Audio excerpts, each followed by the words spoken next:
Okay guys, so today we are starting Unit 3. We are talking about nuclear chemistry and radioactive decay. So what we're looking at today is why some atoms are unstable and what happens to them if they are unstable. So our essential question is, how do unstable atoms behave? So let's talk about radioactivity. Odds are you've heard this word before. You've heard things called radioactive. What does that actually mean? So what's happening is, if something is radioactive, you're going to have spontaneous release of particles or energy, or both, from an atom.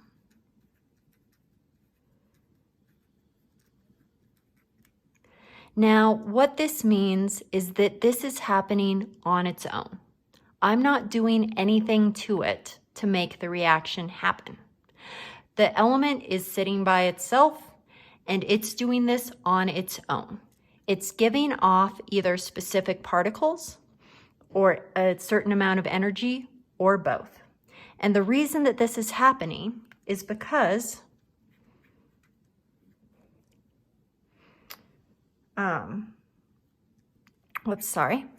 So from an atom caused by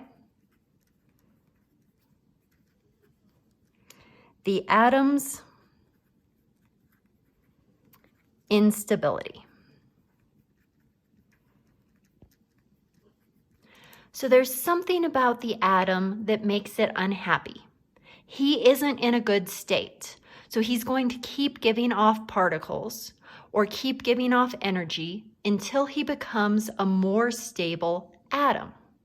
So we're actually changing the composition of the atom, okay?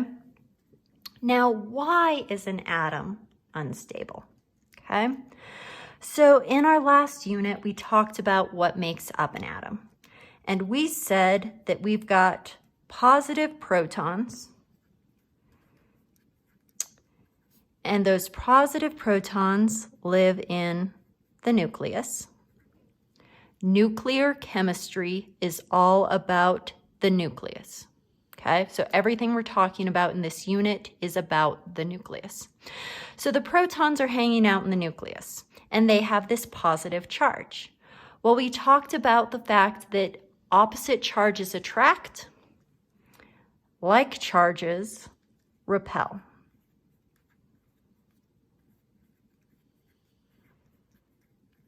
So just like with our electrons, we said that the electrons in the orbitals don't like each other. They repel, and they want to be as far away from each other as possible.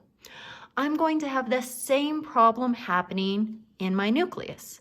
The positive protons don't like each other. They repel. They want to be as far away from each other as possible. Now, most of the time, this isn't a problem. Where it becomes a problem is in really big atoms. The bigger the atom, the more positive protons I have. The more protons I have, the more they don't like each other, the more they want to repel, okay? So in big atoms with a lot of protons,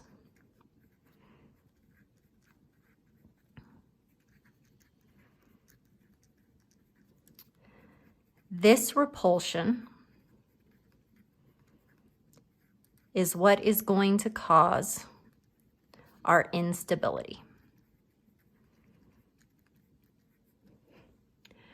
Now, I said that this is for really big atoms.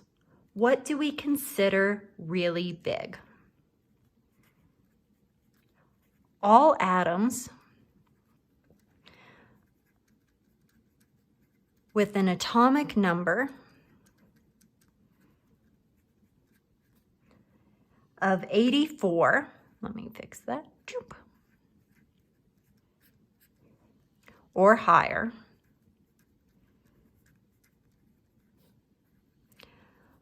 are radioactive. Okay, so if I were to look at the periodic table, element 84 is polonium. So 84, 85, 86, all the way up, all of those are automatically radioactive. Now, these are not our only radioactive elements.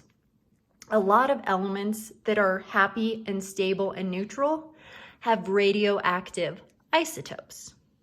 So, for example, carbon-12, normal, happy carbon-12, completely stable, not radioactive. But if you've ever heard of carbon dating, carbon-13, not happy, not stable. He's radioactive. And so over time, he's going to break apart to become more stable. So anything bigger than 84 is automatically radioactive, but you may also come across isotopes that are smaller than 84 that are unstable. Okay? Now we said they want to become more stable, and there are 3 different ways that we can do this. In tomorrow's lesson, we're going to talk about these 3 different ways and what actually happens. For now, we just want to know what they are. Okay? So there are 3 types of radioactive decay. We're going to talk about alpha decay. Alpha is a Greek letter. You're going to see it represented by the Greek letter alpha, which looks like a little fish without a tail.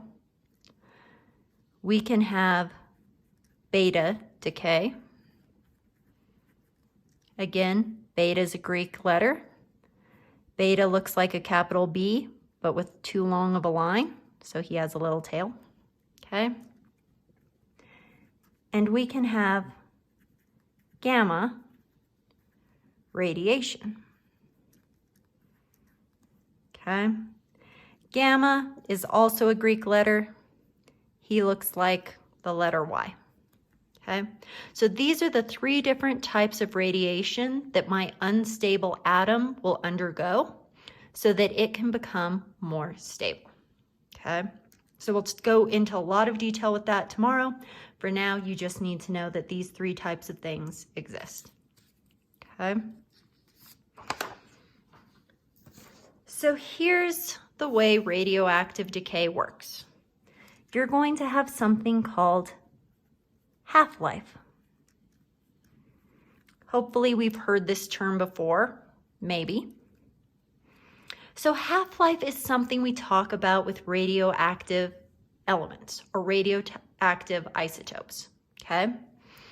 It's how long the isotope lasts. So it is the length of time that it takes for 1/2 half-life, 1/2 of a radioactive isotope to decay. Now, the half-life tells us how stable an isotope is. Some radioactive isotopes have really, really small half-lives. And when I say small, I can be talking about seconds or milliseconds. And every second, it's going to break apart. And then it breaks apart again, and it breaks apart again. Some radioactive isotopes are really, really stable. They'll last for thousands or millions of years. So, for example, Polonium, 218, is a radioactive isotope. Remember, the 218 is his mass. We refer to him by mass. Okay. So he has a half-life of 3 minutes. So every 3 minutes, my sample breaks in half. Half of it is decomposing into something else. Half of it is reacting to become something else. Not very stable. If I had polonium 210 on the other hand, still polonium, different mass. He has a half-life of 140 days. So he's much, much, much more stable. He lasts for a lot longer. Now, I said some things can be even longer. How about plutonium? Plutonium 239 is a radioactive isotope, but he has a half-life of 240,000 years. So while he's radioactive, he's incredibly stable comparatively, and it takes a very long time for him to break apart. Okay? So let's look at what half-life actually looks like and what it actually means. So let's go back to plutonium 218. Polonium 218. We said polonium 218 has a half-life of 3 minutes. Okay? So let's say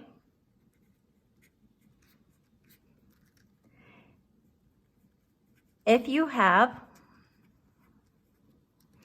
200 grams of polonium 218 to start with, how much polonium 218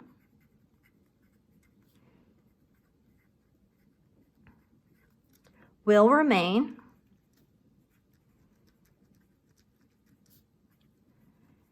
after 18 minutes? Now, the easiest ways to set up a half-life calculation is to build a table. Now, my table always starts the same way. I always start at time 0.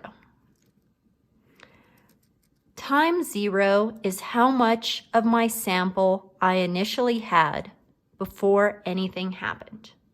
So initially, I started with 200 grams of polonium. Now, this column represents time. It represents my half-life. Okay? So each half-life for polonium 218 is 3 minutes. So this would be 3 minutes. Then I would go another 3 minutes. So this would be 3 plus 3 is 6. Plus another 3 minutes would be 9. Plus another 3 minutes would be 12. Plus another 3. So I'm counting by the half-life. Since my half-life was 3, I count by 3s. If my half-life was 140, then I'd count by 140. 140, 280, 320, 460. If my half-life was 240,000, then I'd count by 240,000, 240,000, 480,000, and on and on and on. So I count by the half-life. Now on this side, this is where it's showing my sample break apart. So all I'm going to do is divide by 2. The half-life is how long it takes for half of my sample to decompose. So I started with 200 grams. I divide by 2. At 1 half-life, I'll only have 100 grams left. Well, from 3 to 6 minutes, it's another half-life. So my sample decreases by half again. So I take this number and divide by 2. Now I've only got 50 grams of my sample remaining. For every half-life that passes, I have to divide by 2. So I keep taking my number and dividing by 2. That tells me how much is remaining. At 12 minutes, I have 12.5 grams remaining. At 15 minutes left, I've only got 6.25 grams remaining. After 18 minutes, I'd have 3.125 grams remaining. Okay? So the time I count by the count by the amount of time of my half-life. For the amount, I just have to divide by 2. Okay? Now there is one other thing that you might see on the next activity.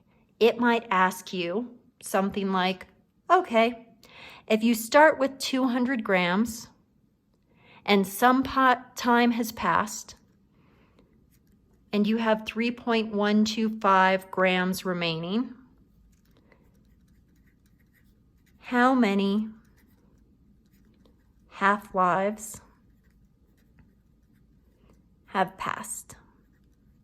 Whoops, that has 2 S's. Okay? So time 0 doesn't count. This has been my first half-life because I divided by 2 to get this. This would be my second half-life. This would be my third. So basically, to count my half-lives, I'm just saying how many times have I divided by 2? And it turns out to get 3.125, I had to divide by 2, 1, 2, 3, 4, 5, 6 times. 6 here, 6 here. So I've had 6 half-lives pass. Okay? Hopefully, we're fine with this. It's not a really hard concept. It just means you have to read the questions really carefully because sometimes they're asking for different things.